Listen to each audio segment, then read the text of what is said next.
Di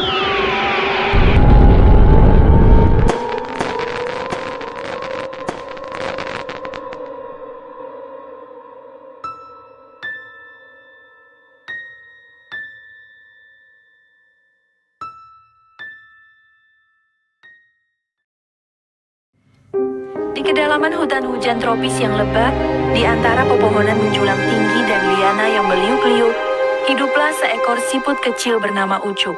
Ucup bukanlah siput biasa.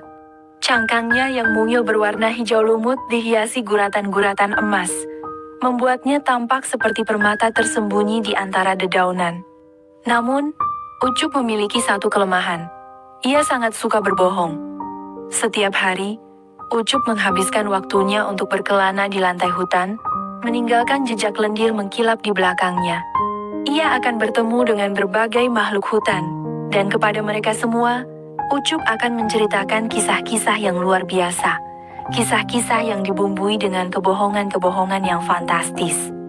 Kepada seekor kumbang badak yang besar dan kuat, Ucup bercerita tentang bagaimana ia menyelamatkan seekor harimau dari jebakan pemburu, bagaimana ia bergulat dengan ular piton raksasa, dan bagaimana ia bahkan pernah terbang bersama kawanan burung elang.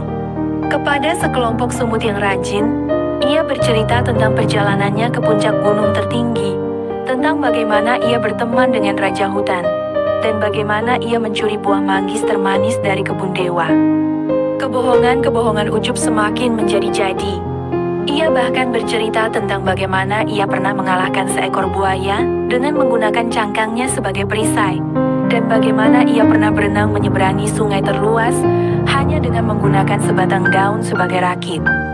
Suatu hari, Ucup bertemu dengan seekor kura-kura tua yang bijaksana bernama Kakek Tua. Kakek Tua dikenal karena kebijaksanaannya dan kemampuannya untuk melihat melalui tipu daya.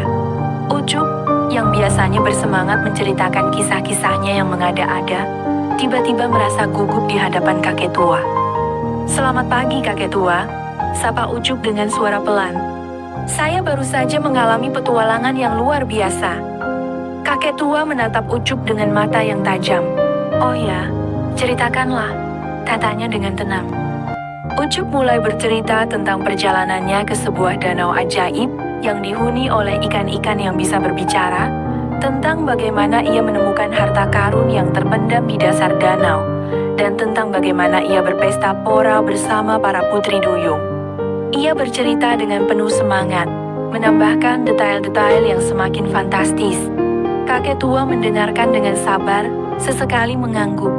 Ketika Ucup selesai bercerita, kakek tua tersenyum. "Ceritamu sangat menarik, Ucup," katanya.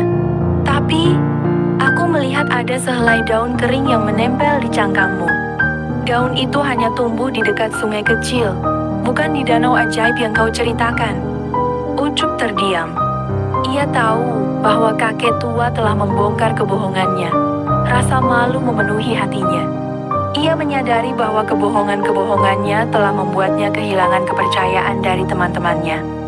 "Maafkan aku, kakek tua," kata Ucup dengan suara lirih. "Aku memang berbohong. Aku tidak pernah pergi ke danau ajaib itu." Kakek tua tersenyum. "Tidak apa-apa. Semua orang pernah membuat kesalahan. Yang penting adalah kamu belajar dari kesalahanmu." Dari hari itu, Ucup berubah. Ia berhenti berbohong dan mulai menceritakan kisah-kisahnya dengan jujur. Meskipun petualangannya tidak selalu sefantastis sebelumnya, teman-temannya lebih menghargai dan mempercayainya. Ucup menyadari bahwa kejujuran jauh lebih berharga daripada cerita-cerita yang dibumbui kebohongan. Keindahan cangkangnya yang berkilauan kini mencerminkan keindahan hatinya yang jujur. Ia hidup bahagia di hutan hujan tropis yang lebat, dikelilingi oleh teman-teman yang menyayanginya. Kisah Ucup menjadi legenda kecil di hutan, mengingatkan semua penghuni hutan akan pentingnya kejujuran.